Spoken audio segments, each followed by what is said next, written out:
안녕하세요. 닥터 MBC 목서인입니다. 술은 때론 삶에 있어 윤활유와 같은 역할을 합니다. 하지만 모든 게 그렇듯 술도 과유불급, 너무 많이 마시면 문제가 되는데요. 나는 그 정도는 아니라고 생각하는 사람들이 대부분이지만 또 생각보다 많은 사람들이 내 맘대로 술을 조절하지 못합니다. 오늘은 신세계병원 김호선 과장과 알코올 의존의 문제와 치료에 대해 알아보겠습니다. 즐거워서 한 잔, 힘들어서 한 잔 마시는 술. 자신도 모르는 사이 알코올 의존증에 빠지게 될 수도 있습니다. 스스로 부인하는 유일한 병, 알코올 의존에 대해 정신건강의학과 전문의 김호선 과장과 함께 자세히 알아봅니다.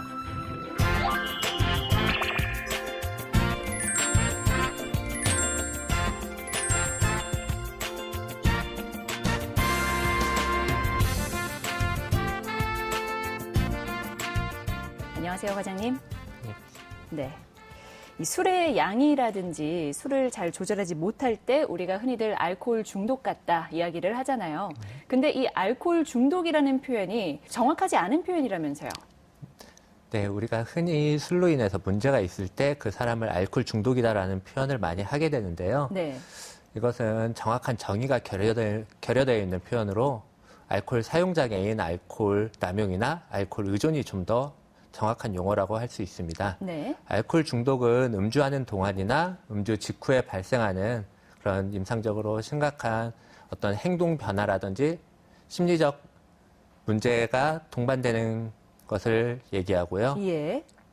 그것은 그 한 시점에서 판단하는 것이 알코올 중독이고, 이에 반해 알코올 사용장애인 알코올 남용이나 알코올 의존은 그런 지속적인 관찰을 통해서 환자가 임상적으로 심리적, 정신적, 사회적 기능에 있어서 심각한 문제가 되고 있음에도 불구하고 반복적으로 음주하는 경우를 알코올 남용, 그리고 알코올 남용의 심한 형태로서 그런 내성이라든지 금단이 발생하는 경우를 알코올 의존이라고 합니다. 예.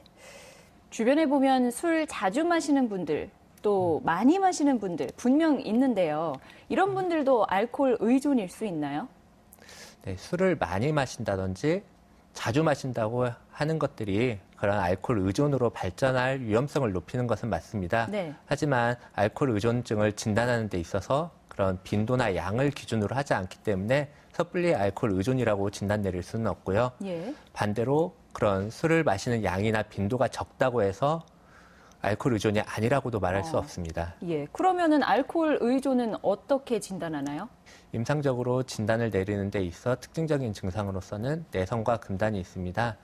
내성은 이전과 동일한 양을 마셨음에도 덜 취하거나 또는 동일한 효과를 내기 위해 더 많은 양의 술을 마시게 되는 것이 특징이고요. 네.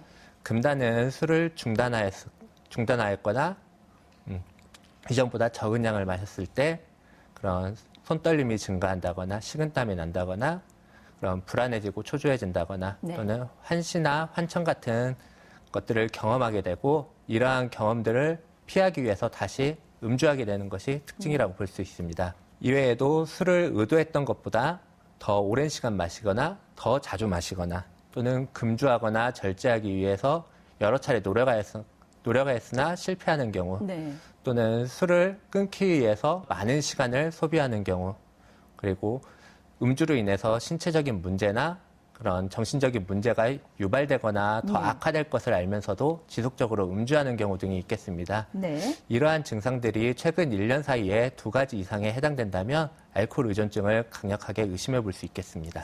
네. 이 알코올 의존을 우리가 심각하게 바라봐야 하는 이유 중 하나가 우리에게 미치는 악영향 때문이잖아요.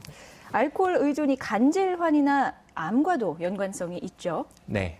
알코올 의존이 알코올이 우리 신체 건강에 좋지 않다는 것은 누구나 알고 있을 겁니다. 예. 이러한 알코올은 우리 몸에 다양한 장기에 영향을 주게 되는데요.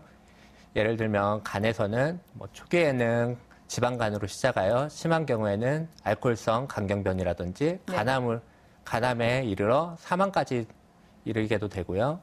이외에도 위궤양이라든지 식도염, 췌장염 등을 유발하고 심한 경우에는 식도암이나 췌장암 같은 여러 장기의 암을 유발하게 됩니다. 예.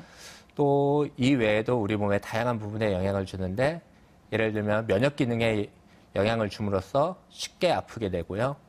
또 성기능에 문제가 생김으로써 임신이 안 된다든지 발기부전을 유발한다든지 또 임신 중간에 그런 알코올에 술을 마시는 거는 태아의 성장의 지연이라든지 또는 태아가 나중에 태어났을 때 그런 지능이 저하된다든지 또 기형이 발생한다든지 이러한 태아 알코올 증후군을 유발할 수도 있습니다.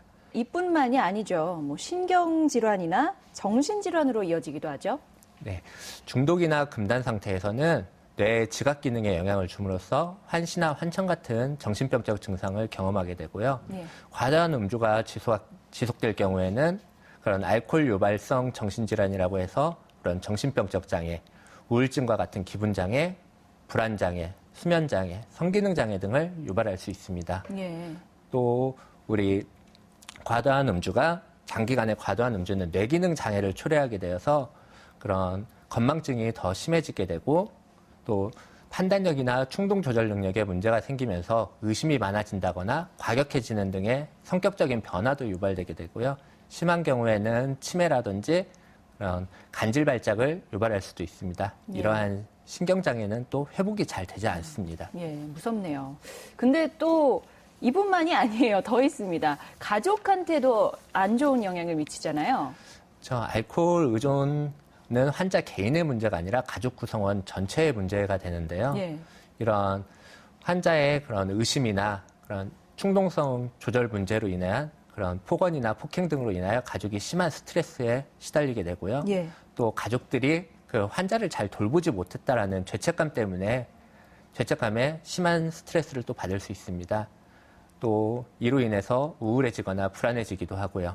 이러한 문제들이 결국에는 가정을 파탄에 이르기까지도 합니다. 예. 또 충동성이나 판단력의 장애로 인하여 그런 음주운전이라든지 성범죄, 자살과 같은 사회적 문제를 유발시킬 수도 있습니다. 예. 뭐 나는 마음만 먹으면 당장이라도 술을 끊을 수 있어. 이렇게 다짐을 해놓고 이제 돌아서면 안타깝게도 바로 술을 찾는 분들이 꽤 많은데요.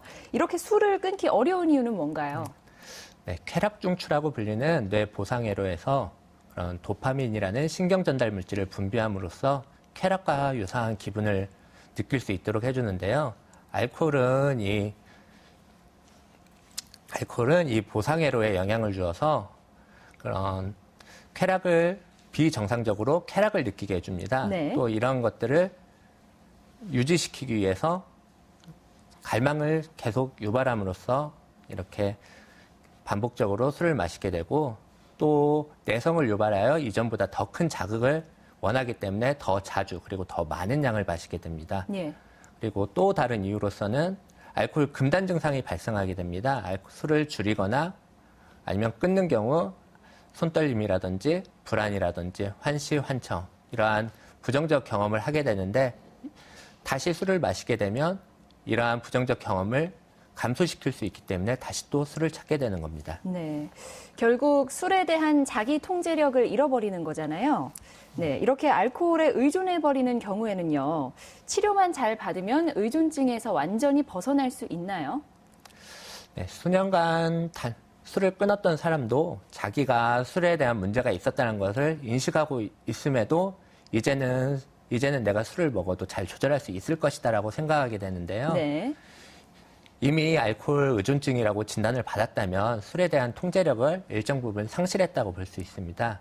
즉, 이는 그런 알코올 의존증이 자기 의지만으로 조절할 수 없는 뇌의 질환이라는 것을 의미하게 되고 이런 뇌의 질환을 가지고 있기 때문에 자기 그런 의지만으로 조절하는데 상당한 어려움을 가지고 있습니다. 예. 또 이러한 알코올 의존증은 치매나 류마티스 질환처럼 만성 진행형 질병이기 때문에 치료를 통한 완치보다는 그런 꾸준한 관리를 통한 회복이라는 개념으로 접근하는 것이 더 좋겠습니다. 예. 이미 술이 일상의 한 부분이 되어버린 사람한테 당신은 통제력이 없으니까 환자로 봐야 하고 치료를 해야 된다 이야기하는 게 받아들이기 쉽지 않을 것 같은데요. 이렇게 자신의 문제를 인식하고 치료를 받는 경우가 꽤 있나요? 아주 많지는 않지만 예. 자기 그런 술로 인해서 부정적인 경험들을 한 경우에 예. 예를 들면 앞에서 얘기했듯이 다른 사람이 경험하지 않는 환시나 환청을 경험한다든지 경제적으로 심각한 피해를 입었을 경우, 네. 또 가족과의 관계가 깨졌을 경우, 직장 생활을 유지하지 못하는 경우, 이런 경우에는 치료를 받으러 스스로 찾아오기도 합니다. 하지만 대부분의 경우에는 뭐 주변 사람에 의해서 치료를 받으러 온다고요? 네, 그렇습니다. 네, 그럼 치료 과정은 어떻게 되나요? 예, 치료는 크게 개입, 해독, 그리고 재활 3단계로 나눌 수 있는데요. 그런 개입 단계에서는 환자가 자기는 알코올 문제가 없다라는 그런 부정하고 회피하고자 하는 마음을 좀 다스려주는 과정이고, 네. 이런 과정을 통해서 치료에 대한 동기와 그런 금주 동기를 좀 더 강화시켜주는데, 최대화시켜주는데 그 목적이 있겠습니다. 예. 이런 치료 과정이 필요한 알코올 의존 환자가 많은가요? 네, 그런 알코올 의존을 진단하는 데 있어서 그런 사회적인, 문화적인 그 배경에서 바라보는 것도 중요하겠는데, 우리나라 같은 경우는 보통 그런 일반 인구의 약 5%에서 10% 정도 되는 것으로 보고 있습니다. 네. 네, 오늘 이 시간에는 정신건강의학과 전문의 김호선 과장과 함께 알코올 의존의 치료에 대해 알아봤습니다. 오늘 말씀 고맙습니다.